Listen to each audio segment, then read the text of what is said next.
A fan named Caleb asked you on Twitter, guys, it's 28 days till the first preseason game. If you had one word to describe this team going into camp, what word would that be, Bryan? I used a word that was. You can't say that on the air. No, it's funny. I used a word that was optimistic, is what I said. Did you bust out a thesaurus for that answer? Oh yeah, I absolutely did, because I was trying to think of. I figured because Jeff was part of it, and I was sitting there thinking, well, if Jeff is going to be part of this, then he's going to wanna like maybe get another word too. So I was just trying to get, and I can't even remember what the Panglosian? word. Panglosian, yeah. Is that how you say it? Yeah. Panglosian? And I looked it up, and it had to do with optimistic. Yeah.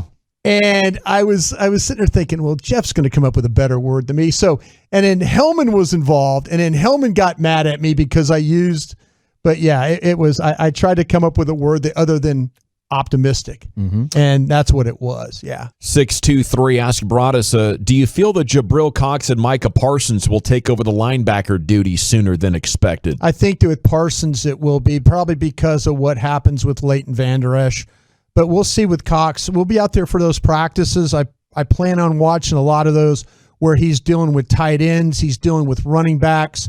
I'm speaking with Cox. The minute that he could prove to these guys that they could put him on the field and he can cover, then that's the time. Parsons is going to play from the jump, but I feel like, though, that Cox is going to have to show that he can do that. He's going to have to be able to show, we'll see what happens with Keanu Neal. Mm-hmm. I think that's the replacement. If Keanu Neal, something happens to him or he's not getting the job done, I think that's where you'll see Jabril Cox be a factor.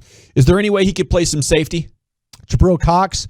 Someone asked me that question the other day, and I said no. I think I would keep him at the linebacker spot. I think that that's something with safety, it's a little bit more of the range and like when I say with deep ball range and things like that, going back and things.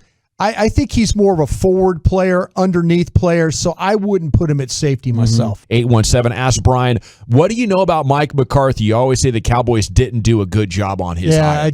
I don't think so. Like I say, I lived in Green Bay for 5 years. I have friends there. I felt like that Mike at the end, people were telling me it wasn't about, he wasn't interested in going to meetings and the massages and all that, things that he was doing that, normal coaches don't do, like on the clock.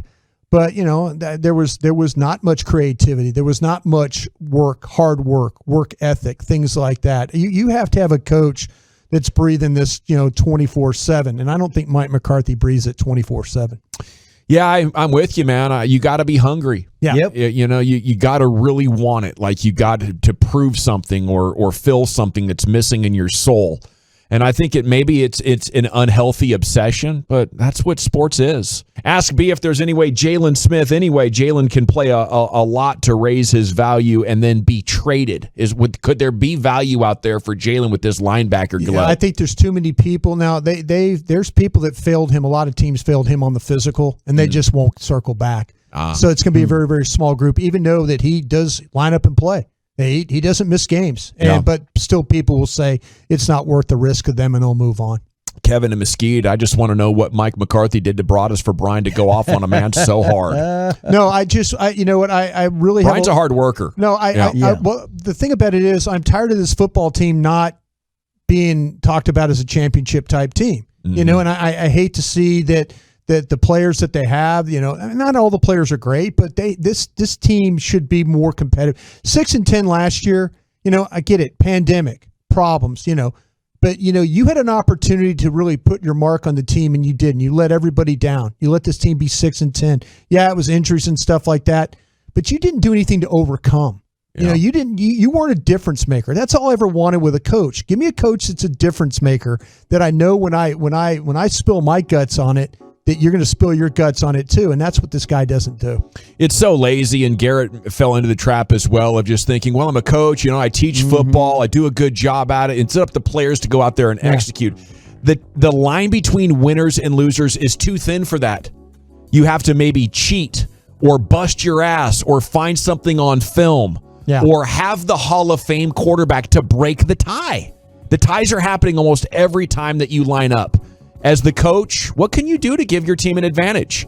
And so many of these old school guys are like, well, you just got to hope that you got the better talent because all you can do is teach. This game's old.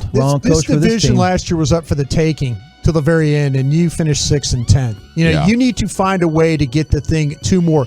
Be a difference maker as a coach. This guy's not that, and I don't appreciate that about him. That's why I say the standards got to be the same for him and Garrett. Garrett got fired because he didn't get to the conference championship game. Garrett was here 10 years, though. I know. That was my point, though. Yeah. The point was Jerry didn't want to get rid of him, but the fans said, we want to – you got to show some progress, not just get to the playoffs, get us to the championship game. And to me, that should be the exact same standard for McCarthy. I agree. Getting to the playoffs should not keep his job for him.